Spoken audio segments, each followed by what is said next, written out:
Hello students, कैसे हैं आप बच्चों। लास्ट क्लास में हमने एनिमल टिश्यू चैप्टर में बात की थी, कनेक्टिव टिश्यू की बात कर रहे थे। और कनेक्टिव टिश्यू में हमने फ्लूइड और लिक्विड कनेक्टिव टिश्यू में स्टार्ट किया था ब्लड में हमने सबसे पहले प्लाज्मा की बात की और प्लाज्मा के साथ आपको आरबीसी के बारे में बात की थी। आज हम बात करते हैं डब्ल्यूबीसी एंड प्लेटलेट्स के बारे में, और आरबीसी डब्ल्यूबीसी प्लेटलेट ब्लड से रिलेटेड एक दो क्वेश्चंस भी करते हैं। तो चलिए आज शुरुआत करते हैं आज की लेक्चर की डब्ल्यूबीसी और ल्यूकोसाइट से। डब्ल्यूबीसी और ल्यूकोसाइट को आप डब्ल्यूबीसी या व्हाइट ब्लड कॉर्पसल्स भी कह सकते हैं, व्हाइट ब्लड सेल भी कह सकते हैं। And these cells are devoid of haemoglobin and are subsequently colourless होती हैं और इनमें हीमोग्लोबिन भी एब्सेंट होता है। Leucocytes are nucleated blood cell, इनमें न्यूक्लियस प्रेजेंट होता है। They are of two major classes, इनकी दो क्लासेस हैं। एक होती है ग्रैन्युलोसाइट, जिनके साइटोप्लाज्म में कुछ ग्रैन्यूल्स होते हैं, और एक होती है विदाउट ग्रैन्यूल्स कॉल्ड ए ग्रैन्युलोसाइट। आगे और बात करते हैं। ग्रैन्युलोसाइट्स ऑफ थ्री टाइप, तीन तरह की होती है granulocyte, acidophil, basophil and neutrophil. Acidophil को ही इओसिनोफिल कहते हैं। एक होती है न्यूट्रोफिल, एक होती है इओसिनोफिल, एक होती है बेसोफिल।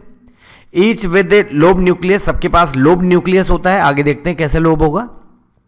ए ग्रैन्युलोसाइट्स दो तरह की होती है, मोनोसाइट एंड लिम्फोसाइट। इनमें से न्यूट्रोफिल और मोनोसाइट फैगोसाइटोसिस करके प्रोटेक्शन प्रोवाइड करती हैं, जबकि लिम्फोसाइट जो है वो सिक्रेट करती हैं एंटीबॉडीज। उनमें भी हम जानते हैं मेनली कौन सी, बी लिम्फोसाइट एंटीबॉडी सिक्रेट करती हैं। कुछ लिम्फोसाइट टॉक्सिन्स भी सिक्रेट करती हैं। ये ह्यूमन हेल्थ एंड डिजीज में आपको बता चुका हूं कि लिम्फोसाइट किस तरह से टॉक्सिन सिक्रेट करती हैं, आप एटीपी की वीडियोस में देख सकते हैं। तो आप ये एनसीईआरटी का डायग्राम देखिए। सबसे पहले हमने आरबीसी के बाद डब्ल्यूबीसी स्टार्ट की, बहुत जनरल बात की, जो आगे वापस बात करने वाले हैं। आरबीसी आप देख सकते हैं, ये बाइकॉनकेव शेप, ये प्लेटलेट्स हैं, और ये हैं डब्ल्यूबीसीज, जिनके डिफरेंट टाइप की डब्ल्यूबीसीज की हम बात करेंगे। देखते हैं कौन कौन से टाइप की डब्ल्यूबीसीज होती हैं। डब्ल्यूबीसी का काउंट होता है 6000 to 8000 पर mm³ of blood. Normal WBC count होता है 6000 to 8000, ठीक है।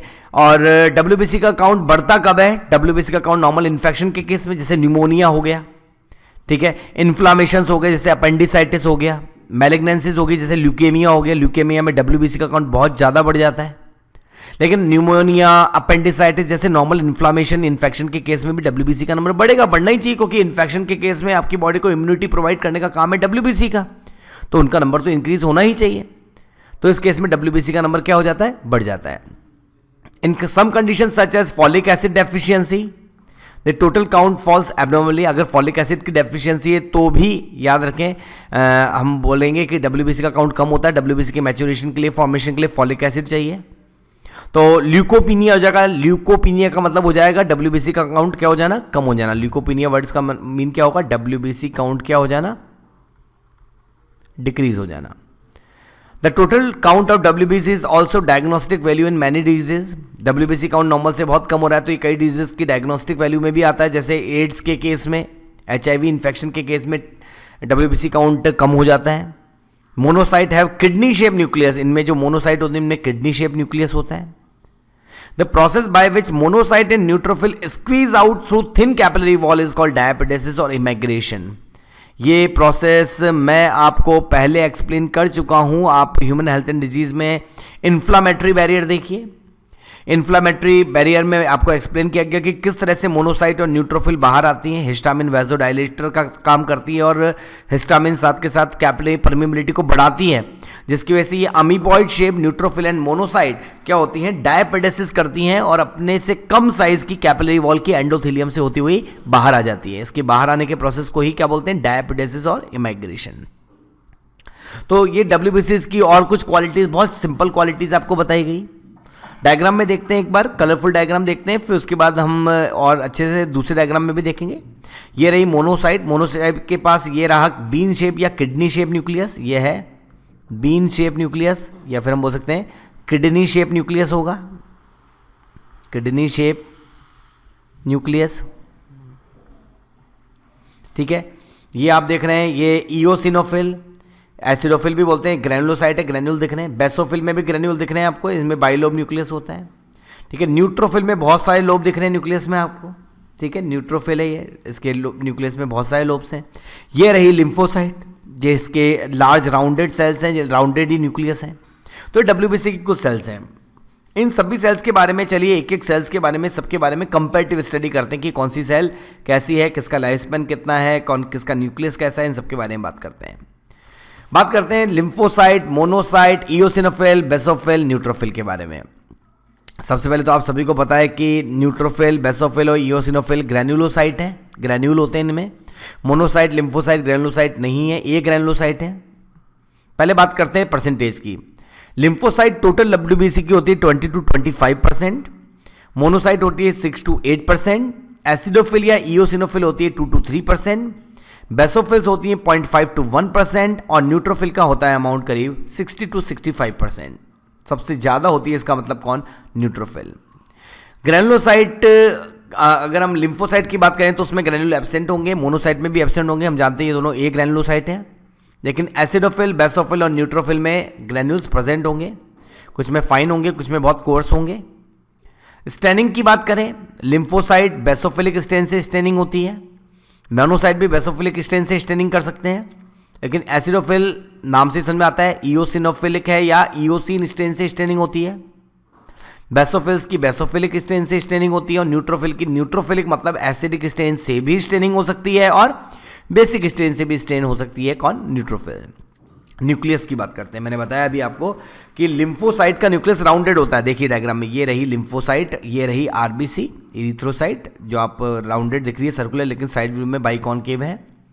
ये रही लिम्फोसाइट जिसके पास साइटोप्लाज्म कम है और न्यूक्लियस राउंडेड दिख रहा है आपको, ठीक है। सेकंड बात करते हैं मोनोसाइट, इनका बीन शेप या किडनी शेप न्यूक्लियस है। देखिए ये रही मोनोसाइट जिसका न्यूक्लियस कैसा है? बीन शेप और किडनी शेप न्यूक्लियस। नेक्स्ट बात करते हैं इओसिनोफिल, एसिडोफिल जिसका बाइलोब न्यूक्लियस है। देखिए ये रही इओसिनोफिल, न्यूक्लियस में कितने लोब दिख रहे हैं आपको? 2 लोब्स, बाइलोब न्यूक्लियस है। बेसोफिल का एस शेप न्यूक्लियस है। देखिए बेसोफिल का न्यूक्लियस एस शेप जिसमें न्यूक्लियस में 2 से 3 लोब है, ये भी ग्रैनुलोसाइट है। और न्यूट्रोफिल जो है अगर हम बात करें तो इसके न्यूक्लियस में बहुत सारे लोब है, 1 2 3 4 5 6 तक लोब होते हैं। न्यूट्रोफिल के लोब्स की काउंटिंग को आर्नेथ काउंट बोलते हैं। क्या बोलते हैं? आर्नेथ काउंट। तो न्यूट्रोफिल के न्यूक्लियस में बहुत सारे लोब्स हैं, ठीक है। साइट ऑफ फॉर्मेशन की बात करें तो neutrophil, basophil, eosinophil and monocyte ये सारी कहाँ बनती है? देखिए कहाँ पर बनती है बच्चों? बोन मैरो में। कहाँ बनती है सभी? ये बोन मैरो में। लेकिन अगर हम बात करते हैं लिम्फोसाइट की तो लिम्फोसाइट बोन मैरो में तो बनती है, लेकिन सेकेंडरी लिम्फोइड ऑर्गन्स में भी इसका फॉर्मेशन होता है, like lymph nodes, spleen, thymus, tonsil, Peyer's patches जैसे सेकेंडरी लिम्फोइड ऑर्गन्स में भी इसका फॉर्मेशन होता है। तो साइट ऑफ फॉर्मेशन की हमने बात की है। और बात करते हैं बच्चों इन लिम्फोसाइट, मोनोसाइट, इओसिनोफिल, बेसोफिल और न्यूट्रोफिल को और भी कुछ के अकॉर्डिंग कंपेयर करते हैं, कैरेक्टर्स के अकॉर्डिंग। लाइफ स्पैन की बात करते हैं बच्चों। लिम्फोसाइट का लाइफ स्पैन कुछ दिन से लेकर सालों तक हो सकता है। आप सभी ने सुना होगा B memory cell, T memory cells का लाइफ स्पैन ईयर्स तक होता है। मोनोसाइट की अगर हम बात करें तो मोनोसाइट जो है उनका लाइफ स्पैन 10 से 20 घंटे होता है ब्लड में। जब ये ब्लड में है तो इनका लाइफ स्पैन 10 से 20 घंटे होता है और जब ये टिश्यूज में आ जाती हैं तो इनका लाइफ स्पैन मंथ्स और इवन ईयर्स तक भी हो सकता है। किसका? मोनोसाइट्स का। इओसिनोफिल या एसिडोफिल का, चाहे बेसोफिल हो, चाहे न्यूट्रोफिल हो, चाहे एसिडोफिल हो, चाहे बेसोफिल हो, चाहे न्यूट्रोफिल हो, इनका लाइफ स्पैन ब्लड में तो होता है 4 to 8 आवर्स, 4 से 8 घंटे तक जिंदा रहती हैं ब्लड में, लेकिन करीब 4 से 5 दिन तक जिंदा रह सकती हैं टिश्यूज में।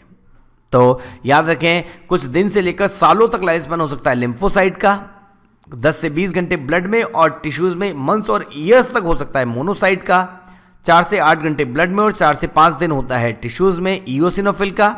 और बेसोफिल का लाइफ स्पैन भी बिल्कुल 4 से 8 घंटे ब्लड में और 4 से 5 दिन टिश्यू में। और न्यूट्रोफिल का भी लाइफ स्पैन 4 to 8 आवर्स होता है ब्लड में and 4 to 5 days in tissues. Functions की बात करते हैं। लिम्फोसाइट का काम है antibody formation and also secretion of perforins. Perforin भी सिक्रीट करती है, परफोरिन का सिक्रीशन केमिकल्स का जो हम बोल सकते हैं टॉक्सिन्स है। मोनोसाइट बिल्कुल फैगोसाइटोसिस करती है। अपने लार्ज साइज और फैगोसाइटिक नेचर की वजह से हम इसे मैक्रो पुलिसमैन भी कहते हैं। इसे बोलते हैं मैक्रो पुलिसमैन ऑफ बॉडी। तो हमारी बॉडी का मैक्रो पुलिसमैन कौन है? मोनोसाइट। अपने लार्ज साइज और अपने फैगोसाइटिक नेचर की वजह से इसे मैक्रो पुलिसमैन कहते हैं। इओसिनोफिल की बात करें तो वेरी इंपॉर्टेंट रोल है इसका एंटी एलर्जिक रिएक्शंस में और पैरासिटिक इन्फेक्शन में भी इसका बहुत ही इंपॉर्टेंट रोल होता है। बेसोफिल की बात करते हैं बच्चों, बिल्कुल basophil resemble like mast cell of connective tissue. मैं लिखता हूं इस बात को यहां पर, पहले भी लिख चुका हूं, basophil resemble like mast cell of connective tissue. Connective tissue की मास्ट सेल जैसी होती है, इसका मतलब ये भी कनेक्टिव मास्ट सेल की तरह सिक्रेट करती है histamine, serotonin and heparin. And you know that histamine is a vasodilator, serotonin is a vasoconstrictor and heparin is a natural blood anticoagulant. Neutrophil भी बिल्कुल मोनोसाइट की तरह क्या करती है, phagocytic, but due to large size and phagocytic nature monocytes are called macropolicemen, but due to small size and phagocytic nature neutrophils are called micropolicemen of body. क्या बोला जाता है इन्हें, माइक्रोपोलिसमैन ऑफ बॉडी कहा जाता है, किसको, न्यूट्रोफिल्स को, और मैक्रोपोलिसमैन ऑफ बॉडी बोला जाएगा मोनोसाइट को। तो हमने क्या क्या बात कर ली बच्चों, हमने बात की सबसे पहले WBC, लास्ट लेक्चर में हमने प्लाज्मा और RBC के बारे में बात की थी। आज के लेक्चर में हम WBC प्लेटलेट्स करेंगे, जिसमें सबसे पहले हमने स्टार्ट की है ल्यूकोसाइट WBC, जनरल इंट्रोडक्शन की बात की गई, और क्या कितना काउंट होता है WBC काउंट, किस कंडीशन में काउंट कम होता है ये बात की, डायपिडेसिस को बताया, और monocyte, lymphocyte, eosinophil, basophil, neutrophil जैसी granulocyte and agranulocyte cells के बारे में आपको बताया गया, इनके डायग्राम भी हमने देखे। उसके बाद हमने इनके और कुछ फंक्शंस के बारे में बात की, लाइफ स्पैन फंक्शंस के बारे में बात करने के बाद अब चलिए बात करते हैं WBC फॉर्मेशन का प्रोसेस। हर तरह की WBC की फॉर्मेशन का प्रोसेस थोड़ा थोड़ा डिफरेंट है, लेकिन आप मोनोसाइट के बारे में देखिए। आप सभी को पता है कि मोनोसाइट का फॉर्मेशन होता है बोन मैरो में। बोन मैरो में जब जो सेल्स होती है उनका नाम होता है हीमोसाइटोब्लास्ट। हीमोसाइटोब्लास्ट सेल से आगे जाके बनती माइलॉइड स्टेम सेल, और ये जो माइलॉइड स्टेम सेल है ना, इन्हीं से माइलो मोनोब्लास्ट सेल्स बनती हैं। इन माइलो मोनोब्लास्ट से प्रोमोनोसाइट बनती हैं, प्रोमोनोसाइट से मोनोसाइट बनती हैं, जो मोनोसाइट ब्लड में आ जाती हैं, और जब ये मोनोसाइट अपने साइज से 10 to 20 टाइम्स लार्ज हो जाती है और टिश्यूज में चली जाती है, तो हम इन्हें कहने लगते हैं मैक्रोफाजेस। तभी हम इन्हें क्या कहने लगते हैं बच्चों, मैक्रोफाजेस कहने लगते हैं। तो मैंने आपको बताया कि किस तरह से WBC का फॉर्मेशन होता है। तो ये WBC की बात की। अब हम बात करते हैं ब्लड प्लेटलेट्स की। अच्छे से याद रखें, प्लेटलेट से ट्रू सेल नहीं है, ये एक्चुअली है फ्रैगमेंट्स ऑफ सेल। क्या है ये, फ्रैगमेंट्स ऑफ सेल है, सेल के टुकड़े हैं, फ्रैगमेंट्स ऑफ सेल हैं। कैसे बनते बताते हैं, लेकिन आप इस डायग्राम में RBC के साथ ये प्लेटलेट्स देख पा रहे हैं, ठीक है। और ये स्पिंडल शेप और इरेगुलर शेप जो है प्लेटलेट्स, इनके बारे में बात करते हैं। इनको थ्रोम्बोसाइट भी कहा जाता है। Blood platelets are non nucleated. कैसी होती है, न्यूक्लिएटेड या non nucleated, non nucleated, rounded और ओवल शेप्ड सेल्स हैं। राउंडेड सेल्स हैं और ओवल शेप्ड सेल्स होती हैं, देख सकते हैं आप, राउंडेड या ओवल शेप्ड सेल्स हैं, जो बाइकॉन्वेक्स होती हैं और डिस्क लाइक बॉडीज होती हैं।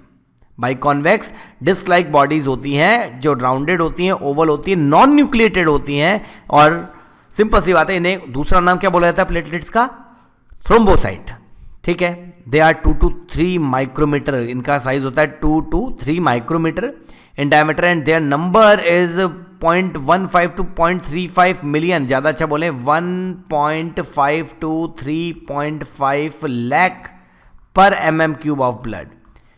1 mm³ ब्लड में करीब 1.5 से 3.5 लाख होती हैं, ठीक है। ये रहा 1,50,000 to 3,50,000 प्लेटलेट्स पर mm³, ठीक है।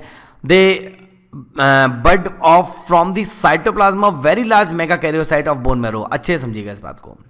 एक्चुअली हमारी बोन मैरो के अंदर कुछ सेल्स होती हैं, जो हमारी बोन मैरो है उसके अंदर जो कुछ इनिशियल सेल्स होती हैं, स्टेम सेल्स, उनमें कुछ होती हैं large nucleus bearing cells, and these large nucleus bearing cells are called megakaryocyte cells. इनके पास एक लार्ज न्यूक्लियस होता है, उसको हम बोलते हैं मेगा कैरियोसाइट। और ये जो मेगा कैरियोसाइट सेल्स हैं, इन मेगा कैरियोसाइट सेल्स में बडिंग होती है। इनके अंदर क्या होती है, बडिंग होती है, और बड जो बॉडी से सेपरेट हो जाती है, जो बड इन सेल से सेपरेट हो जाती है, वो बड ही क्या है, वो बड ही क्या है बच्चों, वो ही होती हैं प्लेटलेट्स। उन्हीं बड्स को क्या बोला जाता है बच्चों, प्लेटलेट्स बोला जाता है। तो ये मेगा कैरियोसाइट सेल्स में बडिंग से बनती हैं, जिनको हम क्या बोलते हैं, प्लेटलेट्स। वापस पढ़ते हैं, दे bud of from the cytoplasm of very large megakaryocyte, very large megakaryocyte cells of bone marrow. Their normal lifespan is about a week. एक वीक तक लाइफ स्पैन होता है. तो हमें कुल मिला के बाद पता चल गई कि आरबीसी का लाइफ स्पैन 120 डे होता है. डब्ल्यूबीसी का लाइफ स्पैन अलग अलग, डब्ल्यूबीसी का अलग अलग है, लेकिन प्लेटलेट का life span approx 6 to 7 days होता है. When A blood vessel is injured, platelet का बहुत इंपॉर्टेंट काम, प्लेटलेट जो है वो ब्लड वेसल्स को मेंटेन रखने का काम करती है. When a blood vessel is injured, platelet get clumped at the injured spot and release certain chemicals called platelet factors. जैसे इंजरी होती है किसी भी जगह ब्लड वेसल्स में और ब्लीडिंग होना स्टार्ट होती है, तो प्लेटलेट एक सब्सटेंस रिलीज करती है, केमिकल, जिसको प्लेटलेट फैक्टर कहते हैं, जिसकी वजह से प्लेटलेट एग्रीगेशन होता है, प्लेटलेट की क्लम्पिंग होती है और प्लेटलेट प्लग बन जाता है. ठीक है, तो प्लेटलेट का बहुत इंपॉर्टेंट फंक्शन है प्लेटलेट प्लग का फॉर्मेशन करके ब्लीडिंग को रोकना. These promote blood coagulation. Blood coagulation के प्रोसेस को भी क्या करती है, प्रोमोट करती है, ब्लड क्लॉटिंग में हेल्प करती है, हम पढ़ेंगे आगे. Thrombocytopenia is a decrease in platelet and purpura is a group of bleeding disease due to thrombocytopenia. अगर प्लेटलेट का काउंट नॉर्मल से कम हो जाए तो उसको बोलते हैं थ्रोम्बोसाइटोपिनिया. मैं ये केस बताता हूं. अगर डेंगू वायरस एंटर कर जाए किसी पर्सन के अंदर, या अर्बो वायरस या फ्लेवी वायरस एंटर कर जाए, तो डेंगू के केस में प्लेटलेट काउंट जो होता है, डेंगू के केस में प्लेटलेट काउंट जो होता है वो 40,000 पर mm³ या उससे भी कम हो सकता है. इतना ज़्यादा हो गया तो उसकी वजह से आप सभी को पता है प्लेटलेट ब्लड वेसल्स की वॉल को मेंटेन करने का काम करती है. अगर इतना हो गया तो क्या प्लेटलेट ब्लड वेसल्स की वॉल को मेंटेन रख पाएगी? नहीं रख पाएगी. नहीं रख पाएगी तो उस कंडीशन में क्या होगी, इंटरनल ब्लीडिंग. और इंटरनल ब्लीडिंग होने की वजह से क्या होगी, ब्लड कैपिलरीज रप्चर होने लगेंगी और ब्लड स्किन के नीचे ब्लड आकर भरने लगेगा, जिसकी वजह से पिंक रैशेस बन जाएंगे. और स्किन पे जो पिंक रैशेस बनेंगे वो इंटरनल जितने भी नॉस्ट्रल्स हैं, आईज हैं, ईयर है, इनसे ब्लीडिंग होने लगेगी. ठीक है, लेकिन इंटरनल ब्लीडिंग होने की वजह से स्किन पे पिंक कलर के और रेड कलर के रैशेस अपेयर होंगे. This condition is called purpura disease. इसको बोला जाता है परप्यूरा डिजीज. तो ये बहुत ही क्रिटिकल कंडीशन है, बहुत ही फैटल कंडीशन है, जिसको हम डेंगू हेमरेजिक फीवर भी कहते हैं. तो डेंगू हेमरेजिक फीवर के केस में प्लेटलेट काउंट 40,000 पर mm³ से भी कम हो जाता है, जिसकी वजह से इंटरनल ब्लीडिंग होने लगती है. याद रखेंगे इस बात को. चलिए ठीक है, तो ये हमने प्लेटलेट काउंट के बारे में, इंटरनल ब्लीडिंग के बारे में भी बात कर ली है. और बात करते हैं बच्चों. यहाँ तक की बात होने के बाद, यहाँ तक की बात प्लेटलेट काउंट और ये सारी बात होने के बाद, अब हम आगे बात कर लेते हैं कुछ क्वेश्चंस की. हमने क्या क्या बात की, एक बार वापस बात करते हैं. हमने डब्ल्यूबीसी के बारे में बात की है. डब्ल्यूबीसी के बारे में बताया गया कि डब्ल्यूबीसी में हीमोग्लोबिन नहीं होता. बताया गया ये न्यूक्लिएटेड सेल्स हैं, इनमें भी दो तरह की होती हैं, ग्रेनुलोसाइट, ए ग्रेनुलोसाइट. फिर हमने बात की ये जो है डेस्ट्रॉय, ये लिम्फोसाइट जो होती हैं वो टॉक्सिन सिक्रेट करती हैं, एंटीबॉडीज़ बनाती है, सबके फंक्शंस की बात की. फिर हमने डिफरेंट टाइप की डब्ल्यूबीसीज़ को देखा. फिर हमने बात की कि इनका काउंट कितना होता है. फिर हमने देखा कि ये अलग अलग केस में डब्ल्यूबीसीज़ कितनी होती हैं. ठीक है, डब्ल्यूबीसी का नंबर बढ़ता कब है, कम कब होता है, डब्ल्यूबीसी का न्यूक्लियस कैसा है, डब्ल्यूबीसी के काउंट को कम होने को क्या बोलते हैं, डायबिटिस वर्ड को एक्सप्लेन किया गया. और फिर हमने डिफरेंट टाइप की lymphocyte, monocyte, acidophil, basophil, neutrophil को कंपेयर किया डिफरेंट कैरेक्टर्स के अकॉर्डिंग, नंबर के अकॉर्डिंग, ग्रेन्यूल्स की प्रेजेंस के अकॉर्डिंग, स्टेनिंग के अकॉर्डिंग, न्यूक्लियस के अकॉर्डिंग, साइट ऑफ फॉर्मेशन के अकॉर्डिंग, लाइफ स्पैन के अकॉर्डिंग एंड फंक्शंस के अकॉर्डिंग. फिर आपको बताया गया कि डब्ल्यूबीसी का फॉर्मेशन कैसे होता है, जिसके अंदर हमने मोनोसाइट के फॉर्मेशन के प्रोसेस को देखा मोनोसाइट ब्लड में होती है और जब वो अपने साइज से 10 to 20 टाइम्स लार्ज हो जाती है और टिश्यूज में चली जाती है तो हम उसको कहने लगते हैं मैक्रोफाजेस. और फिर हमने शुरुआत की ब्लड प्लेटलेट्स की, और ब्लड प्लेटलेट्स में हमें पता चला कि ये ट्रू सेल नहीं है, ये तो फ्रेगमेंट ऑफ सेल्स हैं जो मेगा कैरियोसाइट सेल्स में बडिंग से बनते हैं. आपको बताया गया कि किस तरह से मेगा कैरियोसाइट सेल्स में बडिंग होती है और बडिंग से किस तरह से बनती है. डायग्राम में आप देख सकते हैं कि आरबीसी के साथ आपको दिख रही हैं प्लेटलेट्स. फिर उसके बाद हमने बात की कि करीब इनका प्लेटलेट्स का डायमीटर 2 to 3 माइक्रोमीटर होता है. सबसे छोटे स्मॉलेस्ट फॉर्म एलिमेंट भी कह सकते हैं हम इसको.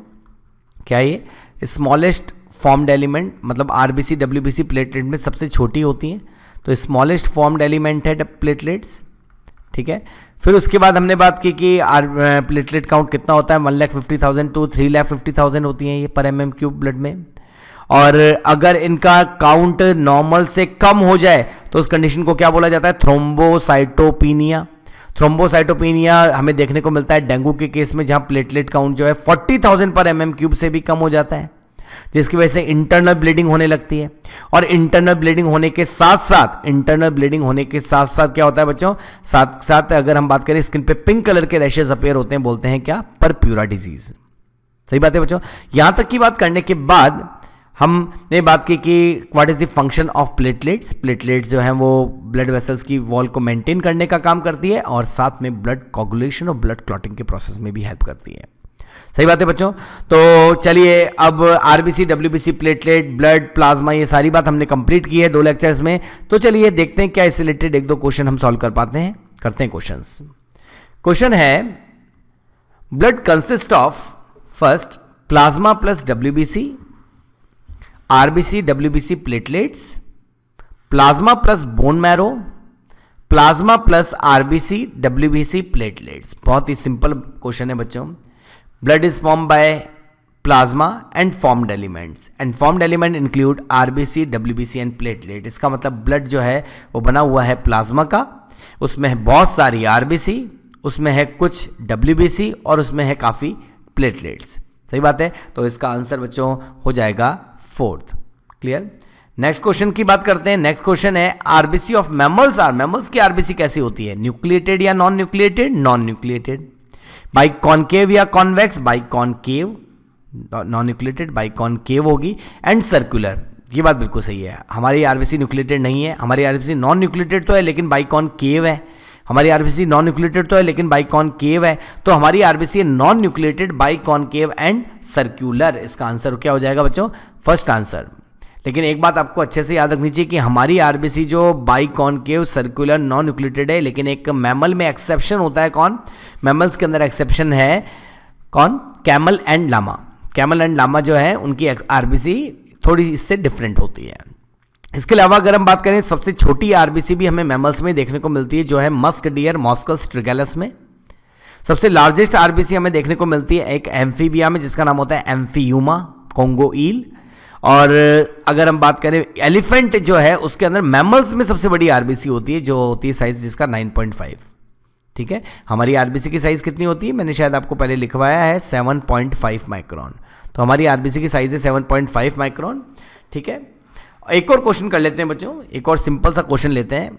क्वेश्चन है which of the following is है बच्चों, 15 नहीं, which of the following is incorrect. कौन सी बात इनकरेक्ट है? पहला है increase in RBC count, increase in RBC count is polycythemia. ये बात तो बिल्कुल सही है बच्चों। याद रखना चाहिए कि हाई एल्टीट्यूड पर आरबीसी का काउंट बढ़ जाता है, क्योंकि मैंने आपको पहला लेक्चर देखी उसमें बताया कि जैसे हाई एल्टीट्यूड पे जाते हैं तो ऑक्सीजन की कंसंट्रेशन कम हो जाती है, and due to low oxygen concentration in blood, liver and kidney secrete erythropoietin, and these erythropoietin stimulate red bone marrow for RBC production. तो आरबीसी का अमाउंट बढ़ता है, this condition is called polycythemia. Increase in RBC count is polycythemia. ये बात तो सही है। Next आता है decrease in leucocyte count is leucopenia. ये तो अभी बात की है, देखिए अभी हमने बात की कि डब्ल्यूबीसी के काउंट के कम हो जाने को ल्यूकोपिनिया, डब्ल्यूबीसी काउंट का क्या हो जाना, कम। तो क्वेश्चन क्या बोलता है? क्वेश्चन बोलता है decrease in leucocyte count is called leucopenia. ये बात भी सही है। Decrease in thrombocyte count, decrease in thrombocyte count is called thrombocytopenia. ये बात भी अभी की, देखो thrombocytopenia is decrease in platelet count. ठीक है। तो अगर थ्रोम्बोसाइट को आप सभी को पता होगा, ये देखो प्लेटलेट को थ्रोम्बोसाइट भी कहते हैं। तो इन थ्रोम्बोसाइट के काउंट के कम हो जाने को क्या बोलते हैं? थ्रोम्बोसाइटोपिनिया। तो इसका मतलब ये 3 स्टेटमेंट तो सही है, गलत तो लास्ट ही है, लेकिन देखते हैं क्या गलत है। Purpura a group of bleeding disorder is due to increase in platelet count. बच्चों परप्यूरा डिजीज तो कब हुई? जब डिक्रीज हो गया प्लेटलेट काउंट। और यहां पर क्वेश्चन में क्या बोल रहा है? Increase in platelet count. तो ये बात सही नहीं है। और क्वेश्चन में ही पूछा गया which of the following is incorrect statement. तो हमारा इनकरेक्ट स्टेटमेंट भी हमें यही दिख रहा है, फोर्थ। सही बात है बच्चों। तो आज हमने लास्ट लेक्चर में हमने ब्लड में प्लाज्मा की, आरबीसी की बात की, और आज हमने डब्ल्यूबीसी और प्लेटलेट की बात की। आगे के लेक्चर में हम ब्लड क्लॉटिंग की बात करेंगे, ब्लड ग्रुप की बात करेंगे, और ब्लड ग्रुप ब्लड क्लॉटिंग के बाद हम स्टार्ट करेंगे हमारा मस्कुलर टिश्यू। सही बात है बच्चों। तब तक आप अच्छे से पढ़ाई करते रहिए। नेक्स्ट लेक्चर में फिर कुछ अच्छे टॉपिक के साथ आते हैं। तब तक के लिए थैंक यू।